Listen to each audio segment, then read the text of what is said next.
दोस्तों, स्वागत है आप सभी का आपके अपने YouTube channel GK search engine पर। आज है 30 अप्रैल और 30 अप्रैल से रिलेटेड राजस्थान करंट अफेयर्स के जितने भी इंपॉर्टेंट क्वेश्चन हैं उन सभी को हम इस वीडियो में डिस्कस करने वाले हैं। तो पूरा वीडियो बहुत ध्यान से देखना और वीडियो के एंड में मैं आपसे क्वेश्चन पूछूंगा जिसका आंसर आपको कमेंट बॉक्स में देना है। कल के वीडियो में मैंने आपसे क्वेश्चन पूछा था जो था राजस्थान में शुद्ध के लिए युद्ध अभियान में कौन सा जिला शीर्ष स्थान पर रहा है। तो इस अभियान में राजस्थान का कोटा जिला है वो पहले पायदान पर रहा है, यानी कि सी ऑप्शन इसका बिल्कुल सही था। जिन दोस्तों ने सी ऑप्शन कमेंट बॉक्स में सही जवाब दिया था उनको हार्दिक शुभकामनाएं। तो राजस्थान में शुद्ध के लिए युद्ध अभियान में कोटा जिला है वो पहले स्थान पर रहा है।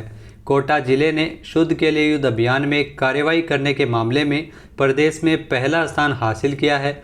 दूसरा स्थान बांसवाड़ा जिले का रहा था। शुद्ध के लिए युद्ध अभियान जो चिकित्सा और स्वास्थ्य विभाग का महत्वपूर्ण अभियान है जो संचालित किया जा रहा है, जिसमें खाद्य पदार्थों में मिलावट को रोकने के लिए राजस्थान सरकार 26 अक्टूबर 2020 से कब से यानी 26 अक्टूबर 2020 से शुद्ध के लिए युद्ध अभियान है जो राजस्थान में शुरू हुआ था खाद्य पदार्थों में मिलावट को रोकने हेतु। चलिए स्टार्ट करते हैं आज के करंट अफेयर्स। पहला क्वेश्चन है, हाल ही में राजस्थान में मुख्यमंत्री सामूहिक विवाह एवं अनुदान योजना 2021 के तहत देय अनुदान राशि 18,000 रुपये से बढ़ाकर कितनी की गई है। तो ये ध्यान रखना 18,000 रुपये से बढ़ाकर इसे 25,000 किया गया है, यानी कि बी ऑप्शन इसका बिल्कुल सही है। आइए जानते हैं इम्पोर्टेंट फैक्ट्स। तो राजस्थान में मुख्यमंत्री सामूहिक विवाह और अनुदान योजना 2021 इसके तहत देय अनुदान राशि है वो 18,000 से बढ़ाकर 25,000 कर दी है, यानी 25,000 की जो अनुदान राशि है इसमें 21,000 रुपये है वो नववधु को दिए जाएंगे और 4,000 रुपये सामूहिक विवाह आयोजक संस्था को दे होंगे। सीएम अशोक गहलोत ने इसको लेकर हाल ही में स्वीकृति प्रदान की है।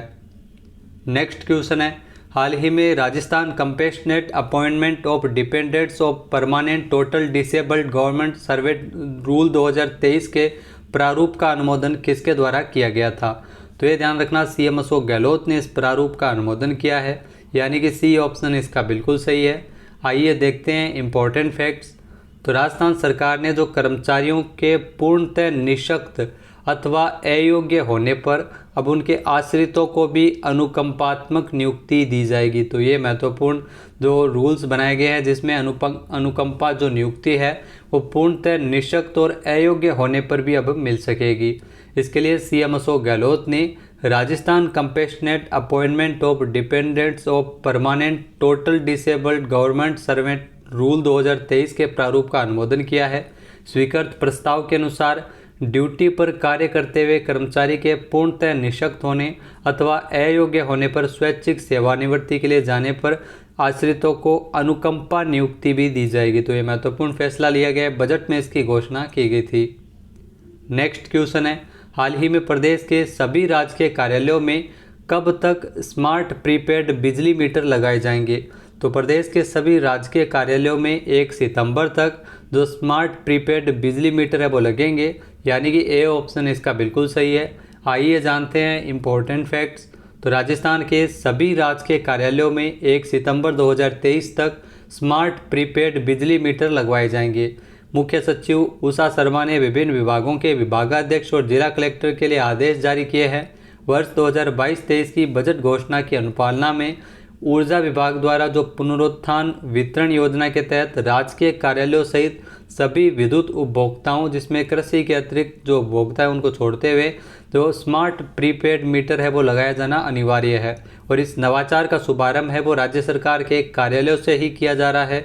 स्मार्ट प्रीपेड मीटर लगवाने से कार्यालयों में बिजली खर्च के लिए त्वरित भुगतान और निस्तारण में मदद मिल सकेगी। स्मार्ट प्रीपेड मीटर की स्थापना के लिए जो लाभ तथा बिल राशि का अग्रिम भुगतान आदि के बारे में विद्युत निगम राजकीय कार्यालयों में अधिकारियों और कर्मचारियों के लिए इसमें जो प्रशिक्षण है वो दिया जाएगा।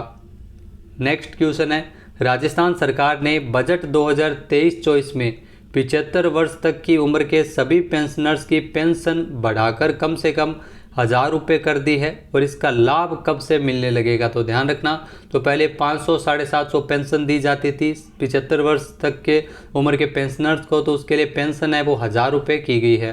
तो इसका लाभ है वो 1 जून 2023 से मिलने लगेगा, यानी कि ए ऑप्शन इसका बिल्कुल सही है। आइए जानते हैं इम्पोर्टेंट फैक्ट्स। तो राजस्थान सरकार द्वारा बजट 2023-24 में जो 75 वर्ष तक की उम्र के सभी पेंशनर्स की पेंशन है वो 1000 रुपये कर दी है, जो पहले 500 से 750 तक मिलती थी। राजस्थान सरकार द्वारा मुख्यमंत्री वृद्धजन सम्मान पेंशन योजना, मुख्यमंत्री एकल नारी सम्मान पेंशन योजना, मुख्यमंत्री विशेष योग्यजन सम्मान पेंशन योजना और मुख्यमंत्री लघु और सीमांत किसान कृषक सम्मान पेंशन योजना, तो सामाजिक सुरक्षा की जो पेंशन योजना है उसमें 1000 रुपये न्यूनतम जो पेंशन है वो कर दी है। तो इसमें 1 मई 2023 से इसको प्रारंभ की तिथि 1 मई 2023 है। सामाजिक सुरक्षा पेंशन योजना जो नवीनतम अपडेट हुआ है और इसका लाभ है वो 1 जून 2023 से मिलने लगेगा। तो महंगाई राहत कैंपों में रजिस्ट्रेशन के बाद 1 जून से इसका लाभ है वो मिलने लगेगा।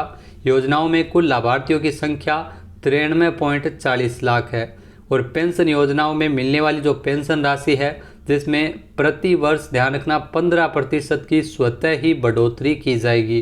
तो ये भी महत्वपूर्ण इसमें अपडेट किया गया है। नेक्स्ट है, भारत का पहला बाजरा अनुसंधान संस्थान राजस्थान के किस जिले में स्थापित किया जाएगा? तो भारत का पहला बाजरा अनुसंधान संस्थान है, इसकी स्थापना बाड़मेर में होगी, यानी कि ए ऑप्शन इसका बिल्कुल सही है। आइए जानते हैं इम्पोर्टेंट फैक्ट्स। तो बाड़मेर जिले के गुड्डामलानी में भारतीय बाजरा अनुसंधान संस्थान की स्थापना होगी, जहां बाजरा उत्पादन में राजस्थान देश में प्रथम स्थान पर है और राजस्थान में भी पश्चिमी राजस्थान में सबसे ज़्यादा बाजरा होता है।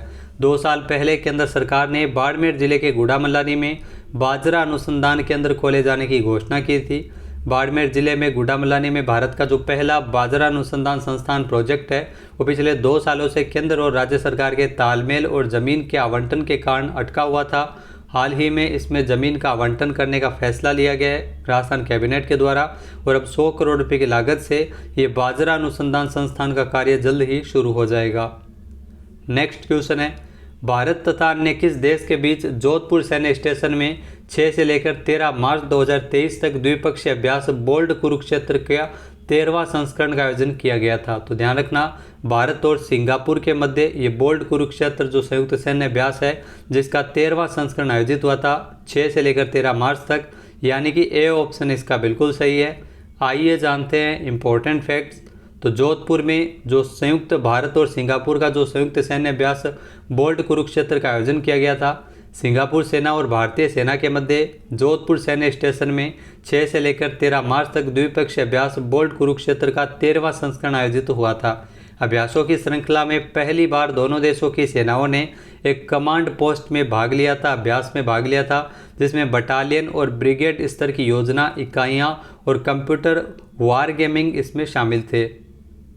नेक्स्ट है, हाल ही में 20 सूत्री कार्यक्रम के आयोजन, क्रियान्वयन और समन्वयन के लिए गठित जिला प्रथम स्तरीय समितियों में किसे मनोनीत किया गया है? तो इन समितियों में देवजी पटेल और नीरज डांगी को मनोनीत किया गया है, यानी कि सी ऑप्शन इसका बिल्कुल सही, उपरोक्त तो दोनों। आइए जानते हैं इम्पोर्टेंट फैक्ट्स। तो राजस्थान सरकार ने एक आदेश जारी करते हुए 20 सूत्री कार्यक्रम बीसूका के आयोजन, क्रियान्वयन और समन्वयन के लिए गठित जिला प्रथम स्तरीय समितियों में लोकसभा सांसद देवजी पटेल जो जालोर सिरोही संसदीय क्षेत्र से सांसद है और राज्यसभा सांसद नीरज डांगी को इसमें मनोनीत किया गया है। जालोर और सिरोही में जो सांसद जिला प्रथम स्तरीय समितियों में मनोनीत है। बीसूका की अगर बात की जाए तो इसके जो उपाध्यक्ष डॉक्टर चंद्रभान है। बीसूका मूल रूप से देश में गरीबी हटाने के लक्ष्य तथा समाज से वंचित तबके के शोषण को कम करने के लिए बनाई गई थी। नेक्स्ट है, हाल ही में सामाजिक सुरक्षा पेंशन योजनाओं में पेंशनर्स के लिए फेस रिकॉग्निशन आधारित वार्षिक सत्यापन करने वाला देश का पहला राज्य कौन सा बन गया है? तो देश का पहला राज्य बना है राजस्थान, यानी कि ए ऑप्शन इसका बिल्कुल सही है। आइए जानते हैं इम्पोर्टेंट फैक्ट्स। तो राजस्थान में सामाजिक सुरक्षा पेंशन योजनाओं के लाभार्थियों को घर बैठे वार्षिक सत्यापन किए जाने को लेकर राज एसएसपी मोबाइल एप्लीकेशन को लॉन्च किया गया था। तो ये ध्यान रखना, कौन सा एप्लीकेशन लॉन्च हुआ है? राज एसएसपी मोबाइल एप्लीकेशन, जिसमें सामाजिक सुरक्षा पेंशनर्स के लिए सुविधा प्रदान करने वाला राजस्थान भारत का पहला राज्य है। इसे लगभग 94 लाख पेंशनर्स को ये सुविधा मिलेगी। मोबाइल एप्लीकेशन के माध्यम से किसी भी एंड्रॉयड फ़ोन में पेंशनर्स को घर बैठे ही वार्षिक सत्यापन इसमें करवाया जा सकेगा। 13 फरवरी 2023 को इस राज एसएसपी मोबाइल एप्लीकेशन को लॉन्च किया गया था। सामाजिक सुरक्षा पेंशन योजनाओं में पेंशनर्स के लिए जो फेस रिकॉग्निशन आधारित वार्षिक सत्यापन करने वाला राजस्थान देश में पहला ऐसा राज्य है। नेक्स्ट है, हाल ही में 2 दिवसीय सिंथन स्नो फेस्टिवल 2023 का आयोजन कहाँ किया जा रहा है? तो इस फेस्टिवल का आयोजन है वो जम्मू कश्मीर में किया जा रहा है, यानी कि सी ऑप्शन इसका बिल्कुल सही है। आइए जानते हैं इम्पोर्टेंट फैक्ट्स। तो आपको बता दें कि पर्यटन निदेशालय जम्मू और किश्तवाड़ पर्यटन विकास प्राधिकरण KTDA द्वारा 29 से लेकर 30 अप्रैल 2023 को सिंथन मैदान किश्तवाड़ में ये 2 दिवसीय सिंथन स्नो फेस्टिवल 2023 का आयोजन है वो किया जा रहा है। स्नो फेस्टिवल का आयोजन किश्तवाड़ जिला प्रशासन और जम्मू कश्मीर कला संस्कृति और भाषा अकादमी JKAACL और सेना के सहयोग से इसका आयोजन किया जा रहा है। नेक्स्ट क्वेश्चन है, हाल ही में कृषि मंत्री नरेंद्र सिंह तोमर ने मिलेट्स एक्सपीरियंस सेंटर MEC का शुभारंभ कहाँ किया है? तो केंद्रीय कृषि मंत्री नरेंद्र सिंह तोमर के द्वारा इसका शुभारंभ किया गया था नई दिल्ली में, यानी कि बी ऑप्शन इसका बिल्कुल सही है। आइए जानते हैं इम्पोर्टेंट फैक्ट्स। तो केंद्रीय कृषि मंत्री नरेंद्र सिंह तोमर ने 28 अप्रैल 2023 को नई दिल्ली के दिल्ली हाट में अपनी तरह के पहले मिलेट्स एक्सपीरियंस सेंटर MEC का शुभारंभ किया है। National agricultural cooperative marketing federation of India limited ने इसे कृषि मंत्रालय के सहयोग से स्थापित किया है। तो नई दिल्ली में ये MEC यानी मिलेट्स एक्सपीरियंस सेंटर है वो स्थापित किया गया, इसका शुभारंभ किया गया है। इसका मुख्य उद्देश्य बाजरा के बारे में जागरूकता बढ़ाना और आम जनता के बीच इसे अपनाने के लिए प्रोत्साहित करना है। अब बात करते हैं आज के हमारे क्विज के, जिसका आंसर आपको कमेंट बॉक्स में देना है। तो आज का आपके लिए क्विज है, राजस्थान में इस साल Rajiv Gandhi scholarship for academic excellence योजना के तहत कितने बच्चों को विदेश में पढ़ाई के लिए भेजा जाएगा? एक बार फिर से सुनिएगा, राजस्थान में इस साल Rajiv Gandhi scholarship for academic excellence योजना के तहत कितने बच्चों को विदेश में पढ़ाई हेतु भेजा जाएगा? इसका सही आंसर आपको कमेंट बॉक्स में देना है। और अगर ये वीडियो आपको पसंद आए तो इसे लाइक और शेयर करना बिल्कुल ना भूलिएगा। चैनल पे नए हैं, सब्सक्राइब नहीं किया है तो अभी सब्सक्राइब बटन पर क्लिक करें। इस वीडियो की जो PDF फाइल है वो आप वीडियो के डिस्क्रिप्शन बॉक्स से डाउनलोड कर सकते हैं और इस क्वेश्चन का आंसर आप वोट करके भी कर सकते हैं। इसके अलावा दोस्तों आपसे एक जानकारी चाहिए थी कि आज 30 तारीख है, यानी महीने का आखिरी दिन, और आज संडे भी है। तो आपको वीकली करंट अफेयर्स का वीडियो चाहिए, ज़रूरत होगी, या फिर जो मासिक वीडियो है मंथली करंट अफेयर्स का वीडियो वो 10 बजे अपलोड किया जाएगा। तो उसमें सारे क्वेश्चन है वो कंप्लीट कर दिए गए। अगर आपको वीकली करंट अफेयर्स का वीडियो चाहिए तो कमेंट करके प्लीज़ ज़रूर बताना, ताकि शाम को उसकी क्लास लगाई जा सके। तो अगर नहीं चाहिए तो कमेंट करके प्लीज़ ज़रूर बताना, क्योंकि आज 30 तारीख है और संडे भी है, दोनों एक साथ है, इसलिए हमने सारे ही जो एक मंथ के क्वेश्चन है जो पिछले 7 दिन में भी बने थे वो भी इसमें कवर किए हुए हैं। जय हिंद, जय भारत, जय राजस्थान।